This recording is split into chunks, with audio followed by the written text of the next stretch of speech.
The stench of charred bone and Viking ambition hung over the waters of northern Francia. But for Björn Ironside, it wasn't enough. Not even close. It was AD 859, and the decapitated heads rotting on the gates of Paris were already old news. The shadow of his father, Ragnar Lothbrok, pressed down on his chest like a stone slab. In the brutal hierarchy of the North, your name was only worth the terror it carried across the sea, and Björn wanted his name to drown out every name that came before him. So he built a fleet that looked like the end of the world. 62 blackened drakkars, 4,000 battle-hardened killers, not raiders, not pirates. An extinction-level event packed into timber and iron. His co-commander Hastein, cunning and vicious in equal measure, helped engineer something far beyond a raid. This was an invasion designed to carve their names into history with a blade. These men had spent their entire adult lives turning the coastlines of northern Europe into slaughterhouses. Frankish kingdoms, Saxon villages, Irish monasteries. They kicked in doors, butchered clergy, loaded ships with gold, and vanished before any army could lace its boots. They didn't just want silver. They didn't just want slaves. They wanted godhood, and they were sailing south to take it. The confidence on those ships was absolute, total, almost religious. These warriors threw themselves into the berserker state, genuinely convinced that Odin himself was guiding the prow. Every coastline they had ever touched had crumbled. Every army they had ever faced had scattered. Fat cities, trembling priests, kingdoms folding at the first sight of a striped sail. In their minds, the warm waters of the south were nothing but an open vault, unguarded, undefended, waiting to be emptied. They were catastrophically wrong, because while the Vikings were praying to war gods and trusting in runes, someone else had been quietly doing math. 15 years of math. And when Björn Ironside's fleet finally appeared on the southern horizon, it didn't sail into a treasure vault. It sailed into the jaws of something that had been built, piece by piece, specifically to destroy it. The question is, how many of those 4,000 men ever saw home again? Before we find out, drop into the comments and tell me what city and country you are watching from right now. Take 1 second to hit subscribe and join the ranks. It costs nothing, but it fuels everything. Now settle in, because you are watching Ancestral, the best dark history channel in the world. The severed heads rotting on the walls of Paris had already lost their thrill. By 859 AD, Björn Ironside was no longer interested in terrorizing kingdoms his father had already broken. The problem was not ambition. The problem was shadow. Ragnar Lothbrok's legend was so enormous that every raid Björn completed felt like a footnote scribbled beneath someone else's masterpiece. In the savage arithmetic of the Norse world, a warlord's worth was measured by one thing only: how far the sound of his name could travel before it lost the power to make grown men tremble. And Björn's name was still too quiet. Together with Hastein, a commander whose reputation for cruelty was matched only by his talent for manipulation, Björn did not plan a raid. He engineered an obsession: 62 drakkars, 4,000 veterans of coastal slaughter, men whose hands had never known a life that was not soaked in someone else's blood. This was not a fleet. It was a statement carved in oak and iron, aimed directly at the warm, uncharted waters of the Deep South, where no Norseman had ever dared to hunt. They did not want treasure. Treasure was ordinary. They wanted to commit something so massive, so permanent, that history itself would have no choice but to remember their names first, and Ragnar's second. They were chasing immortality. and they were absolutely certain the South would hand it to them on a silver plate. The mental architecture of this fleet was built on a foundation of pure delusion. Every man aboard those ships had already written the ending of this story in his own head, and in every version he returned home drenched in southern gold. They chewed hallucinogenic mushrooms until their pupils swallowed their irises whole, threw themselves into the berserker trance, and genuinely believed that Odin's hand was resting on the rudder. Their entire understanding of the world beyond Scandinavia was a cartoon. They assumed every coastline south of the English Channel was populated by the same terrified monks and disorganized peasant militias they had been butchering for decades. They expected to arrive, scream, kill, loot, and leave. Their military doctrine had exactly one page, and the only word on that page was violence, speed, and shock. That was the entire philosophy. No intelligence, no contingency, no respect for the possibility that somewhere out there, someone had been watching them, studying them, and building something specifically designed to destroy them. Because while Björn's warriors were painting runes on their shields and begging dead gods for protection, the Emirate of Córdoba was running calculations. The Iberian Peninsula in the middle of the 9th century was not the soft underbelly of a crumbling continent. It was one of the most technologically advanced military civilizations on the planet, and it had a very specific memory. 15 years earlier, in 844 AD, a Norse fleet had sailed up the Guadalquivir and torn the city of Seville apart. That raid had been devastating.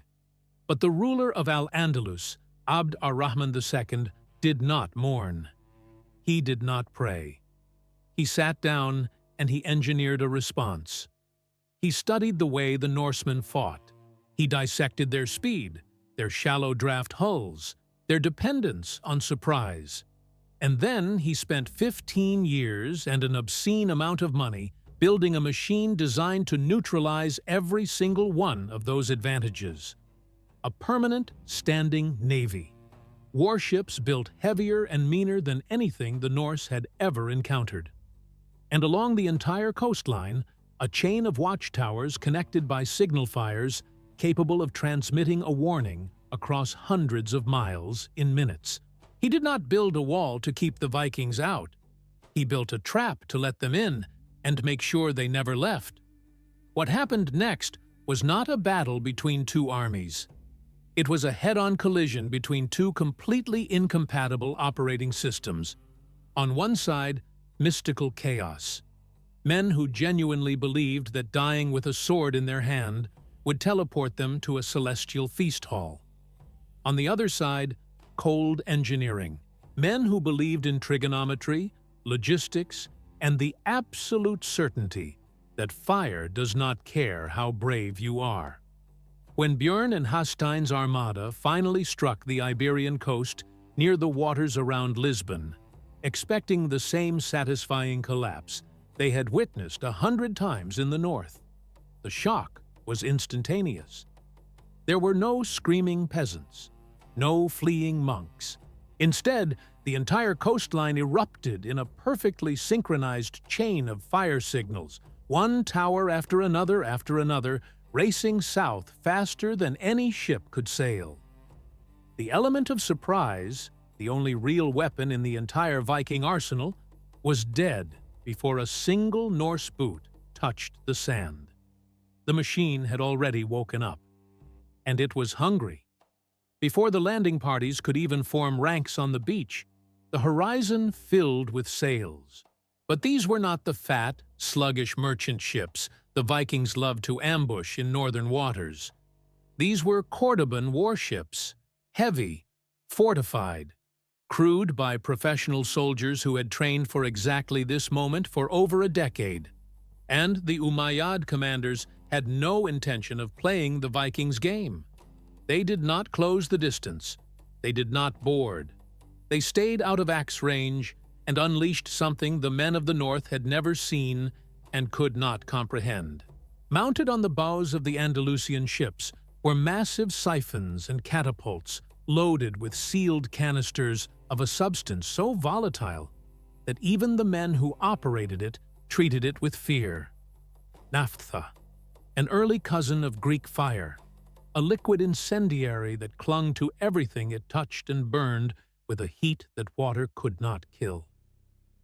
The first volley hit the Viking fleet, and the world changed. Streams of fire arced through the salt air and splashed across the crowded decks of the drakkars. The tarred ropes caught first, then the dry oak planking, then the men.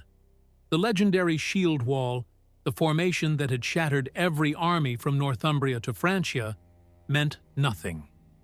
You cannot raise a wooden shield against a substance that turns wood into fuel. The gel spattered across armor, across skin, across faces. Warriors who had never once in their lives felt anything resembling fear began screaming in a register they did not know their throats could produce. Chainmail became a furnace, welded to the flesh beneath it. Instinct overwhelmed training. Dozens of burning men threw themselves over the rails and into the sea, desperate for relief. But naphtha burns on the surface of water, and those who dove deep enough to escape the flames discovered that the weight of their own iron armor dragged them straight to the bottom. The ocean offered them a choice between burning alive and drowning in the dark. There was no third option. What unfolded off the coast of Lisbon was not a naval engagement. It was an extermination conducted at range. The Cordoban fleet held its distance with surgical discipline, launching volley after volley, converting one drakkar after another into a floating crematorium. Björn Ironside stood on the deck of his flagship and watched the mythology of his people disintegrate in real time.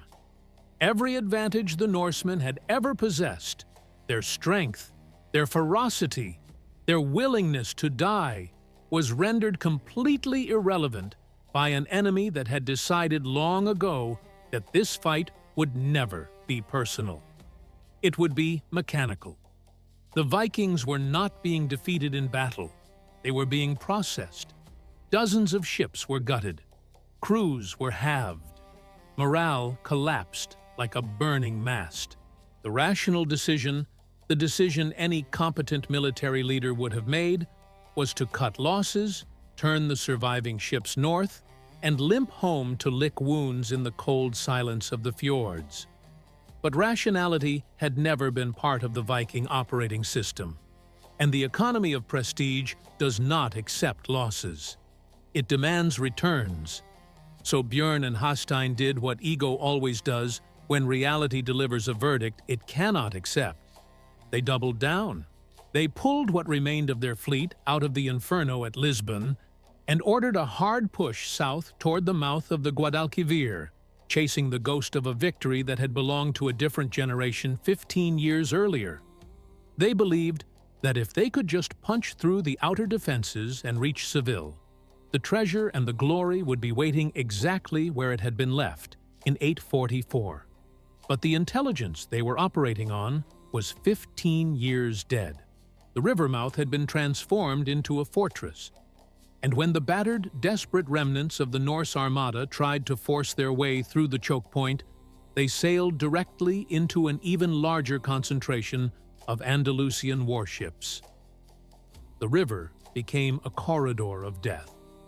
The Umayyad forces used the narrow banks to pin the shallow draft drakkars in place, then poured arrows, stones, and wave after wave of liquid fire down onto decks already scarred black from the disaster at Lisbon.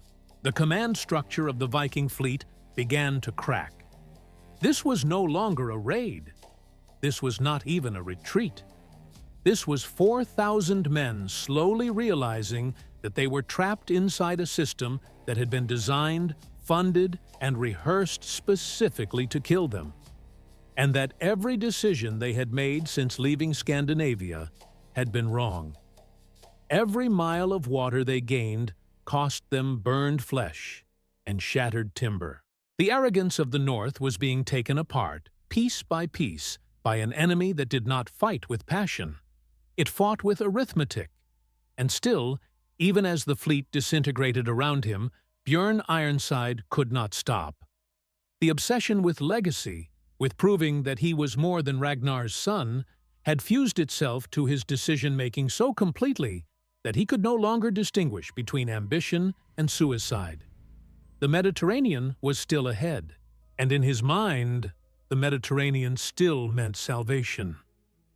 Before we follow Björn and his surviving men directly into the jaws of the most devastating trap the ancient world had ever designed, I need to ask you something. Are you someone who clicked on this video by accident? Or are you the kind of person who needs to know what really happened, no matter how dark it gets?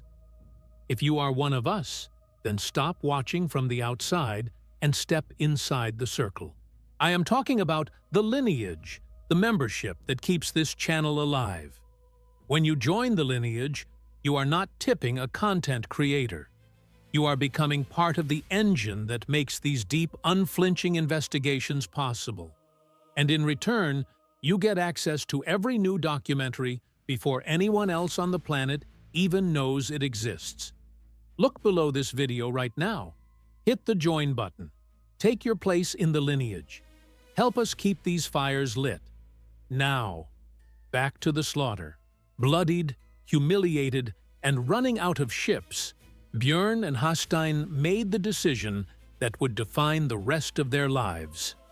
Driven off the Guadalquivir and hunted down the coastline, they ordered what was left of the fleet to push hard for the Strait of Gibraltar. In their minds, the narrow passage between two continents was not a choke point. It was an escape hatch. They believed that once they slipped through the Pillars of Hercules and broke into the open Mediterranean, the nightmare would end, and the real campaign could finally begin. And as they threaded the treacherous currents of the strait, something strange happened. The resistance vanished. The Cordoban warships that had been hounding them for weeks seemed to pull back, almost respectfully, as if conceding that the Norsemen had earned their passage. A dark relief spread across the Viking decks. The commanders exchanged grim nods. They believed their stubbornness had outlasted the enemy's patience. They believed they had won a war of attrition through sheer will. But as the last drakkar cleared the strait, and the vast blue emptiness of the Mediterranean opened before them like a promise, Björn Ironside failed to see the one detail that mattered more than all the others combined. The Cordoban navy had not failed to stop them. It had chosen to let them through, and somewhere behind them, the door was already swinging shut.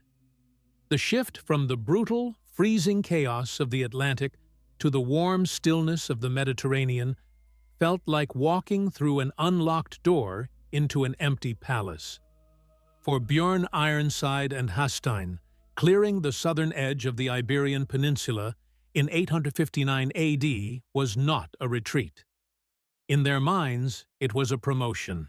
They had survived the Andalusian gauntlet, and now they were convinced they had slipped behind the curtain into a world that did not know how to fight back. The first weeks seemed to prove them right.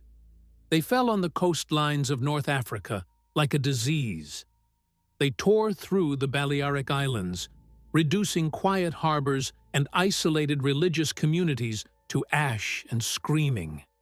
No signal fires, no warships, no liquid nightmare falling from the sky. Just panic, wealth, and the intoxicating silence of zero resistance. The Viking commanders looked at each other and saw confirmation of everything they had always believed. The South was soft. The South was theirs. But buried inside that easy success was a poison that was already killing them. A Viking drakkar is not a cargo vessel. It is a blade. It is designed to cut across the surface of the water, strike before the enemy can think, and vanish before the enemy can react. Everything about its engineering depends on one thing: lightness. And with every raid, With every settlement gutted and every monastery stripped, the fleet was getting heavier. They packed the narrow hulls with stolen silver. They stacked bronze artifacts and enormous woven tapestries between the rowing benches. They chained hundreds of human captives to the deck planks, adding dead weight with every mile. The ships were sinking while still afloat. Every ounce of treasure pushed the waterline higher up the hull, stripping away the speed and agility that were the only reasons these men were still alive. But no one threw anything overboard. No one even considered it.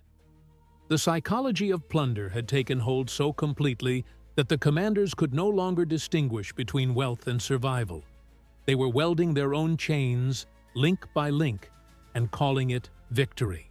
But looted islands and burning fishing villages were never going to be enough.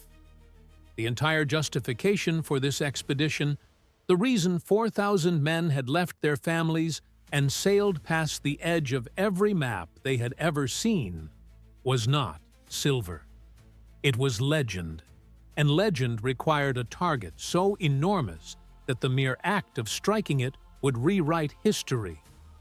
Björn and Hastein needed Rome, the eternal city, the throne of the Pope, the single most powerful symbol of civilization, wealth, and spiritual authority on the face of the earth.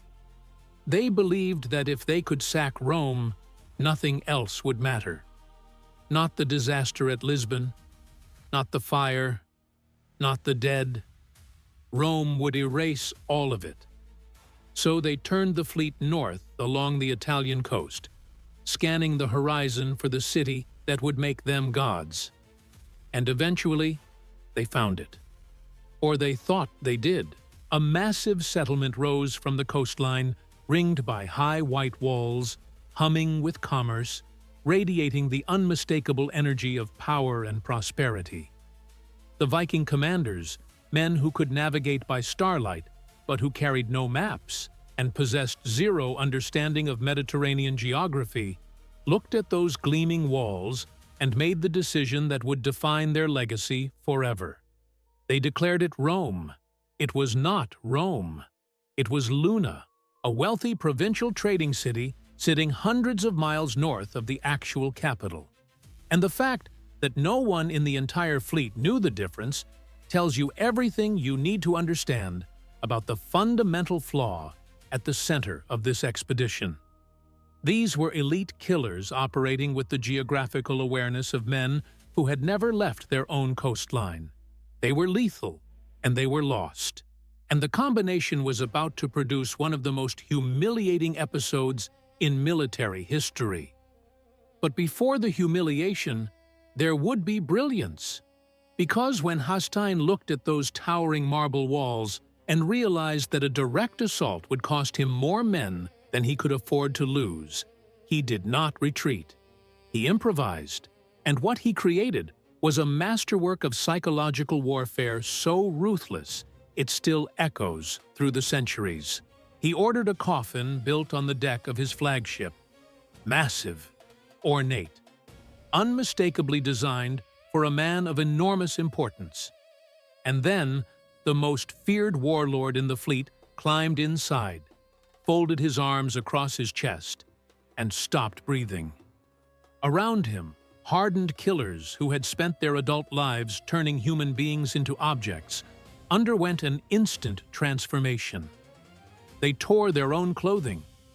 They smeared their faces with ash.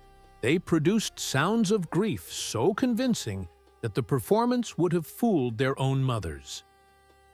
A small delegation of these broken, sobbing warriors approached the gates of Luna under a white flag, carrying a story so perfectly engineered it could have been written by the devil himself.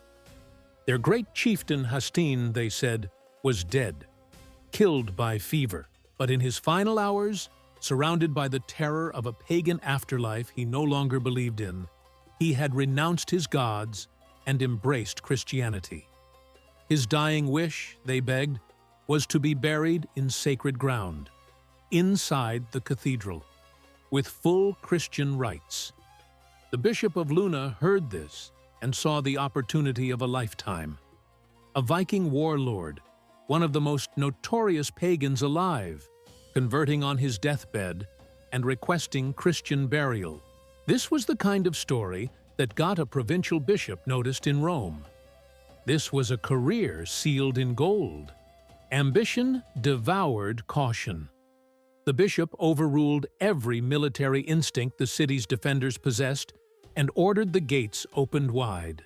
A procession of weeping Norsemen carried the heavy coffin through the streets, past the guards, past the walls, and directly into the cathedral. The clergy assembled in their finest vestments. The local nobility gathered to witness the historic conversion. Incense thickened the air. A choir began to sing. And every soul in that building believed, with absolute certainty, that they were watching a savage being welcomed into the arms of God. The lid of the coffin did not open. It detonated. Hastein came out of that box like something expelled from hell. Full armor. Sword already in motion. The blade caught the bishop before the man's brain had even finished processing what his eyes were seeing, and the head hit the marble floor a full second before the body understood it was dead. The mourners became executioners in the space of a single heartbeat. Axes and blades materialized from beneath torn cloaks. The cathedral doors slammed shut from the inside, and what had been a holy space filled with music and incense became a sealed stone box filled with screaming and the wet percussion of metal meeting flesh. Hundreds of unarmed priests, singers, and nobles trapped with nowhere to run and nothing to defend themselves with. The killing was systematic, thorough. The blood did not just pool. It moved. It flowed down the altar steps in dark, heavy streams and spread across the floor like something alive. Hastein climbed the steps of the altar, slick with what he had just done, and threw himself onto the most elaborate throne he could find. He spread his arms and roared. In his mind, this was the pinnacle. This was the moment the entire expedition had been designed to produce. He believed he was sitting on the throne of the most powerful city in the known world. He ordered a surviving local dragged before him, forced to his knees, and commanded to pledge loyalty to the new master of Rome. The man looked up at the blood-drenched barbarian on the throne and delivered 5 words that hit harder than any weapon the Vikings had faced on this entire journey. This is not Rome. This is Luna. Rome is hundreds of miles south. The silence that followed was not the silence of peace. It was the silence of 4,000 men realizing simultaneously that the single greatest tactical achievement of their lives was a catastrophic joke. They had not conquered the eternal city. They had not decapitated Christendom. They had burned through their best deception, murdered an entire cathedral full of civilians, and exposed their most sophisticated strategy to the world, all for a provincial trading town that most of Europe could not find on a map. The humiliation was not something that could be processed. It was not something that could be buried or reframed. It was acid. Hastein's response was not reflection. It was annihilation. He ordered Luna destroyed, not looted. Destroyed. They dismantled buildings. They executed the remaining population. They erased the city not because it had strategic value, but because its existence was proof of their own ignorance, and they could not tolerate the evidence. They marched back to the ships, leaving nothing behind but smoke and rubble, and the sickening truth that everything they had built this expedition on was a lie. And now the bill came due. The fleet that limped away from the ruins of Luna was no longer a military force. It was a floating disaster. The drakkars sat so deep in the water that their original design was unrecognizable. Silver, marble, bronze, religious artifacts, enslaved humans. The accumulated weight of weeks of unrestrained greed had turned every ship into a slow-moving target. The hulls that had once cut through open ocean like knives now wallowed and groaned under tonnage they were never built to carry. The tactical advantage that had kept these men alive through every previous engagement, the ability to move faster than the enemy could react, was gone, buried under their own treasure. Before we watch the sea itself turn against them, I need you to do something. If you want to understand the full, unfiltered truth behind what you are seeing today, you need access to the source. Click the View Products button on your screen right now.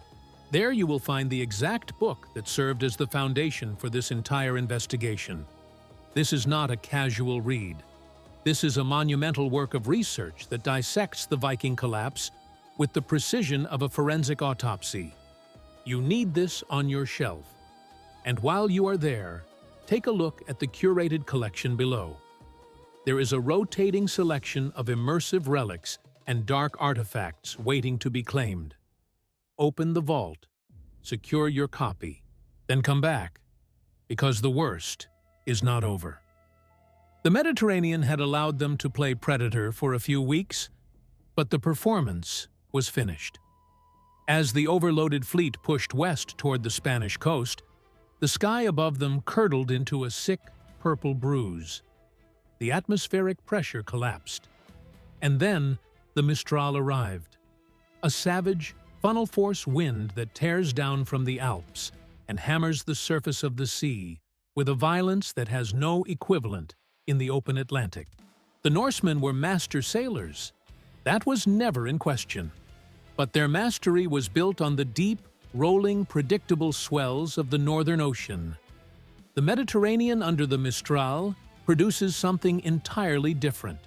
Short, steep, chaotic waves stacked so close together that a ship has no time to recover from one before the next one hits.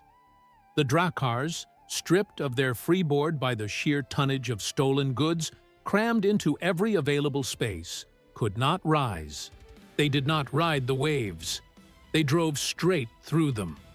Salt water poured over the sides in sheets. Panic hit the fleet like a second storm. Men who had laughed while cities burned and survived liquid fire falling from the sky were suddenly screaming at the ocean, bailing water with their helmets, watching in disbelief as the sea climbed higher and higher inside the hulls. The solution was obvious. Dump the cargo. Throw the silver overboard. Strip off the heavy chainmail. Lighten the ships or die. But the warriors could not do it. The treasure was the entire reason they were here. The treasure was the proof. The treasure was the story they would tell when they returned home. The physical evidence that everything they had suffered and everyone they had killed had been worth something. Letting go of it meant admitting that the whole expedition was a failure. So they held on, and the ocean collected the debt. Ship after ship rolled over. Hundreds of elite warriors, men who had survived every blade and every flame the known world had thrown at them, were pulled under the surface by the weight of their own stolen wealth. Silver bags dragged them down. Chainmail sealed them to the seafloor. The Mistral did not care about sagas or reputations or the desperate prayers of drowning men. It simply consumed them and moved on. What crawled out of the other side of that storm was unrecognizable. The armada that had terrorized 2 continents was now a scattered collection of splintered, waterlogged hulks, crewed by traumatized survivors who had not slept or eaten in days. Björn Ironside stood at the front of his ruined flagship, staring west. Every layer of certainty he had carried since Scandinavia had been stripped away. His fastest ships were gone. His strongest warriors were at the bottom of the sea. The invincibility that had been his inheritance and his identity was a memory. All that remained was the need to escape, One passage, the Strait of Gibraltar. Thread through it, reach the Atlantic, and begin the long crawl home to the north. That was the only thought left. Survive. But as the rocky outline of the strait materialized through the mist, Björn saw something that stopped every remaining heartbeat in the fleet at the same instant. The passage was not empty. Stretched from shore to shore, filling the entire width of the strait like a wall built on water, sat the Andalusian fleet. Fresh, armed, waiting. The Emirate of Córdoba had never stopped watching, and the door that had swung open so easily on the way in was now sealed shut with iron and fire. The horizon was no longer a horizon. It was a barricade. A solid, unbroken line of Cordoban warships stretched from one side of the Strait of Gibraltar to the other, filling the only exit from the Mediterranean like a lock sliding into place. The Emirate had not been idle while the Norsemen played conqueror among the islands. Every week, Björn and Hastein spent raiding, looting, and failing to find Rome. The Andalusian military machine had been positioning, arming, and waiting with the patience of something that knows exactly where its prey has to go. There was only one way out, and they were standing in front of it.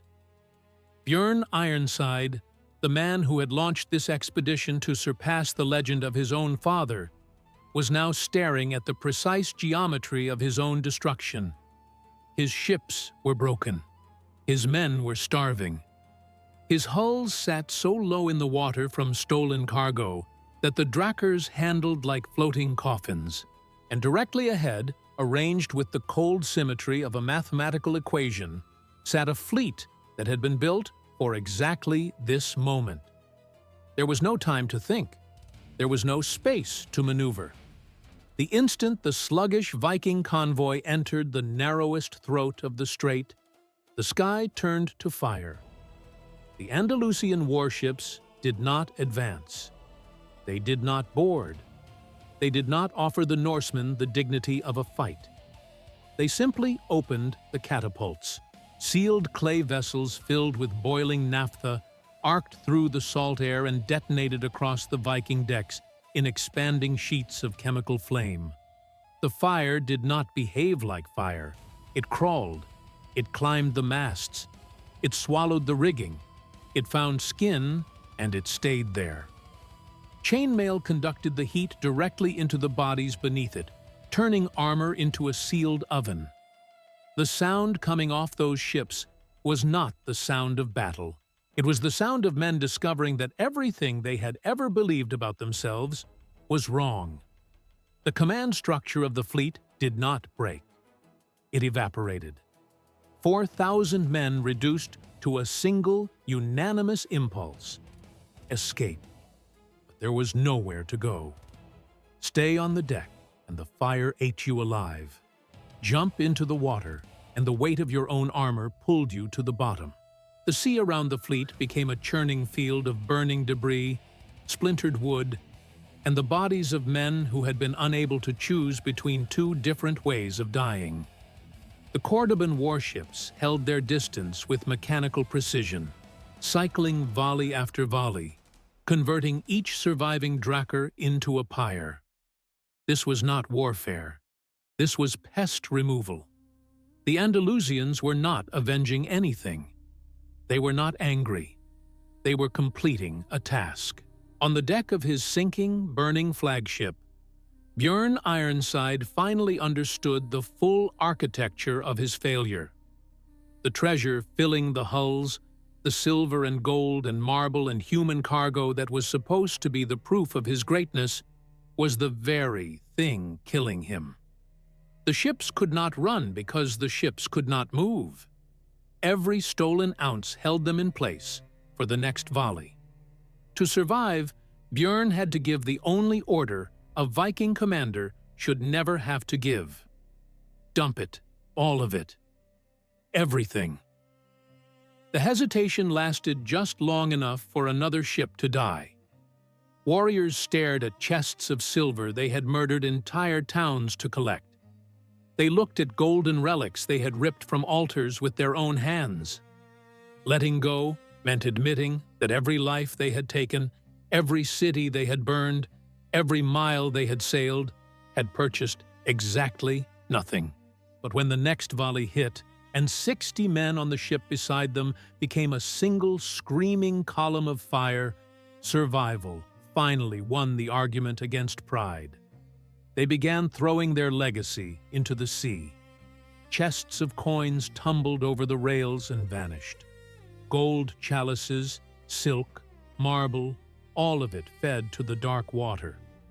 The enslaved captives suffered the worst of it. Hundreds of men and women seized from coastlines across the Mediterranean, still shackled together in iron, were shoved overboard. The chains dragged them under instantly. Their screams lasted less than a second before the surface closed over them like a mouth. The Norsemen were buying inches of buoyancy with human lives, trading everything they had conquered for one more breath of air. Stripped of their cargo, a handful of battered ships managed to claw through the outer edges of the strait, scraping past the heavy Cordoban galleys and bursting into the open Atlantic. Behind them, the water was on fire. Ahead of them, there was nothing. No treasure, no glory, no myth. The holds that had been overflowing with the wealth of the South were empty. The men who were still alive were burned, starving, half-drowned, and wearing the expression of people who have seen something that will never leave them. They chewed on strips of boiled leather and frayed rope to keep their stomachs from consuming themselves. They were not warriors anymore. They were survivors, and barely that.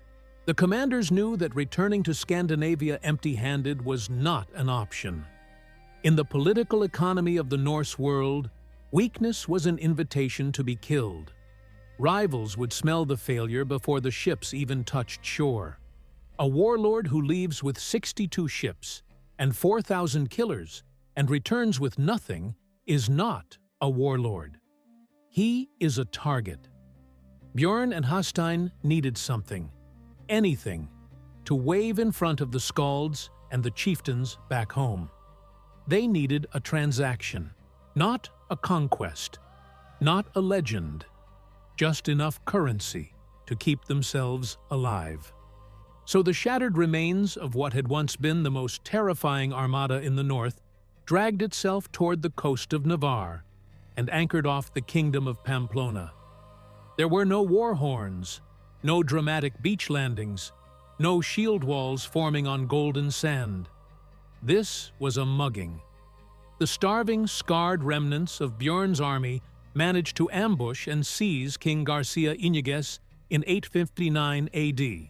They dragged him back to their rotting ships and sent a single message to the local lords: 90,000 gold dinars, or the king dies. The kingdom emptied its vaults. The gold was delivered. The king was released. And the Vikings had just enough money to fabricate a story that might keep them breathing when they got home. It was the most pathetic transaction in the history of Norse warfare. Men who had left Scandinavia believing they would conquer the throne of Christendom were now running a roadside kidnapping operation just to afford the trip home. With the ransom secured, the remnants of the fleet turned north and began the crawl back to the fjords. The return was not a homecoming. It was an autopsy report arriving in slow motion. When these ships had departed, they were 62 black-hulled warships carrying 4,000 men who believed they were destined to surpass every legend the North had ever produced. What returned was a convoy of ghosts. Fewer than 20 splintered, waterlogged hulls limped into harbor. The men who stepped off those decks were unrecognizable, skeletal, burned, silent in a way that had nothing to do with exhaustion and everything to do with what happens to a human mind when it watches the people beside it melt. The Skalds did what Skalds do. They took the ransom from Pamplona and inflated it into a saga. They composed songs about Viking terror in the south, about gold won and empires humbled. They performed loudly. They performed often. But, in the long silence after the fires burned low and the mead halls emptied, Björn Ironside sat with the truth that no skald could rewrite. He looked at the empty benches. He looked at the men who had come back and saw something behind their eyes that would never heal. The South had not simply beaten them. It had dismantled the idea that they could not be beaten. The Emirate of Córdoba had taken the most feared military force in the known world and processed it through a system of fire, geometry, and patience until there was almost nothing left. And the civilizations that watched it happen took note. The Norsemen could bleed. They could break. They could burn. The supernatural terror that had allowed Viking fleets to paralyze entire nations with the sight of a single sail was gone, incinerated in the same chemical fire that had melted the armor to their skin. Ambition untethered from intelligence will always convert a predator into prey. The men of the North paid the highest tuition history has ever charged for a single lesson. Arrogance is a target painted on your own chest, and ego is the heaviest anchor a man can carry when the water starts pouring in. Thank you for staying until the very end of this investigation. If this story carved something into you, do not leave without subscribing, dropping a like, and sending this video to someone who needs to hear what happens when blind arrogance meets a world that was ready for it. You have just watched another premium documentary by Ancestral, your ultimate dark history destination on YouTube. To continue your descent into the most brutal corners of the human past, click the video appearing on your screen right now. Watch it next. It is the mandatory continuation of your journey.